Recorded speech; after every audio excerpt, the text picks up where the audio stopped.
Mesdames et messieurs, bonjour. Après le soupirant de la reine de Saba et l'éclectique abbé Cotte, je vais vous parler aujourd'hui de la cochonnerie du maréchal de Vauban. Mais surtout ne vous méprenez pas, le sujet était plus sérieux. La cochonnerie est le titre d'un mémoire du maréchal Morvandiau, inclus dans son ouvrage Mes oisivetés. J'y ai fait allusion dans une précédente vidéo sur le grand rénovateur de l'art des fortifications sous le règne de Louis XIV. Vauban ne fut pas seulement un ingénieur militaire de premier ordre, il possédait de nombreux autres talents. Et l'on connaît moins, ou pas du tout, les multiples facettes de cet homme exceptionnel, et je dirais même de ce génie, créateur d'ailleurs de l'arme du même nom. C'était d'abord un homme de cœur, soucieux du bien commun, qui se désolait de voir les paysans français, à commencer par ceux de son cher Morvan, accablés d'impôts innombrables et confrontés souvent à la disette.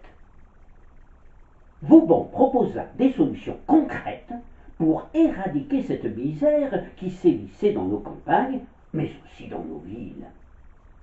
Il s'attaqua aux inégalités et 200 ans avant Joseph Caillaux, il préconisa un impôt proportionnel aux revenus de chacun.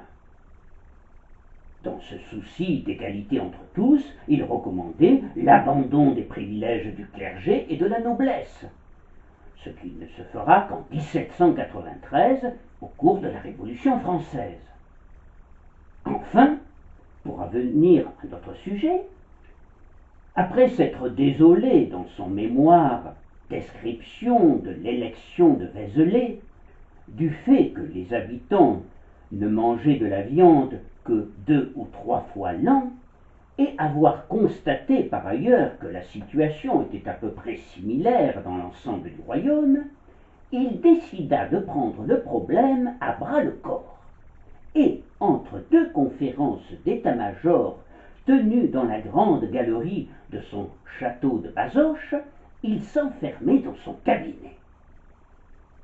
Il médita ainsi longuement pendant plusieurs jours, et puis un jour, il y sortit avec une solution lumineuse. Afin que l'on puisse nourrir convenablement nos paysans, il lança l'idée de généraliser l'élevage des porcs. Cette idée, il la présenta quelques semaines plus tard dans son mémoire La cochonnerie, qui portait en sous-titre Calcul estimatif pour connaître jusqu'où peut aller la fécondité d'une truie pendant 10 années de temps.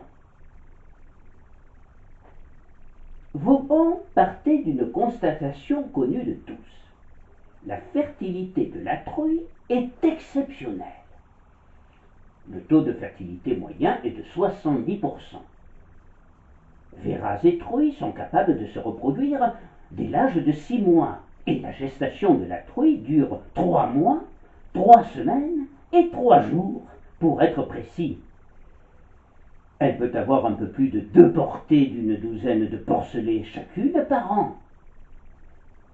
Par ailleurs, le schéma de départ de Vauban postule qu'une truie de 2 ans, que nous appellerons, si vous le voulez bien, Niagara, donne naissance à 3 femelles au minimum. Cette même truie, la 2e année, reprend du service, tandis que ses filles commencent à leur tour leur carrière de mère. On obtient donc 15 femelles à la 2e génération. À partir de la 4e année, les cumuls de naissance des générations successives, alliés à la fertilité prolongée de Niagara, la mère truie, qui devient grand-mère et porte encore 2 fois, aboutissent à un cheptel de 69 truies. Et ainsi de suite. Vauban s'efforça donc d'évaluer le plus précisément possible la capacité de reproduction d'un seul cochon sur 10 ans. Et les résultats qu'il obtint sont impressionnants. Il parvint en effet au chiffre ahurissant de 6 434 338 cochons. Défalcation faite des maladies, des accidents et de la part des loups. La part des loups n'était pas négligeable alors, en un temps où la glandée en forêt était la méthode d'élevage la plus courante. Le loup, qui durant tout le Moyen-Âge régnait presque en maître dans nos campagnes, n'avait pas disparu au XVIIe siècle. Il faut savoir que l'on constatait même une recrudescence d'agressions de loups sur l'homme dans les années 1690. Et pour s'en tenir à la Bourgogne, on signalait régulièrement que des moutons, des brebis, des chèvres, des cochons, mais aussi des enfants, avaient été mangés ou blessés mortellement par des loups dans les forêts de Franche-Comté et surtout celles du Morvan.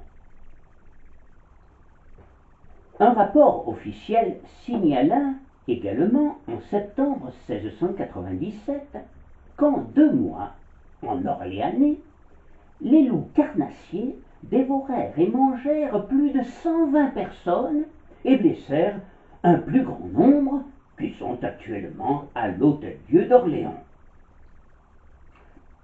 Quoi qu'il en soit, Vauban, après avoir intégré ce paramètre et d'autres, appliqua donc avec bonheur son goût de la statistique à un domaine fort éloigné de ses bombardes et de ses tranchées, celui de l'élevage porcin. Entrer ici dans le détail de ces calculs très précis serait fastidieux, et je vous invite à me croire sur parole. Après 11 ans, notre Niagara aura donc engendré, d'après Vauban, en comptant les mâles, plus de 6 millions de cochons. Mais je voudrais revenir brièvement sur la longévité de la fertilité de Niagara et des truies en général. 90 ans après la cochonnerie de Vauban, le naturaliste anglais Gilbert White publia en 1789 une observation intéressante.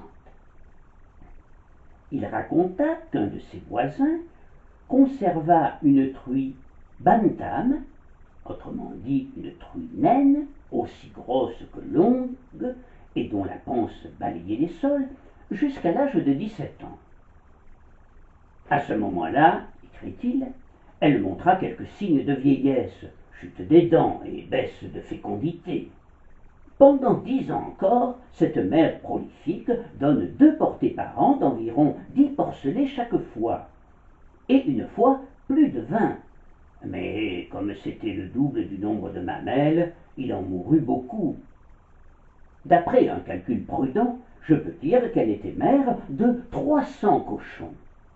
Extraordinaire fécondité chez un si gros quadrupède. Elle fut tuée au printemps 1775.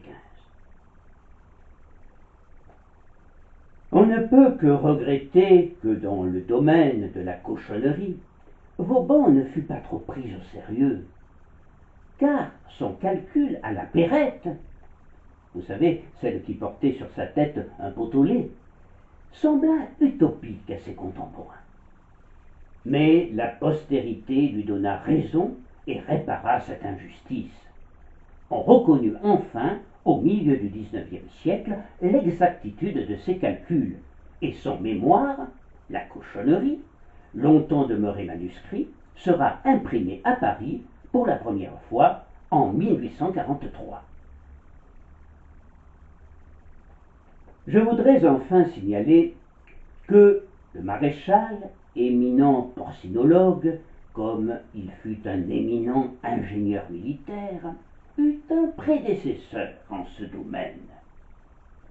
Celui-ci n'était pas bourguignon, mais italien, comme son nom l'indique, et s'appelait Leonardo Fibonacci. C'était un mathématicien natif de Pise vers 1175, connu pour avoir introduit en Europe le système de notation indo-arabe importé des Indes par les invasions arabo-musulmanes. Un système plus puissant et plus rapide que la notation romaine. Vers 1200, Fibonacci entreprit un calcul similaire à celui de Vauban, mais concernant les lapins.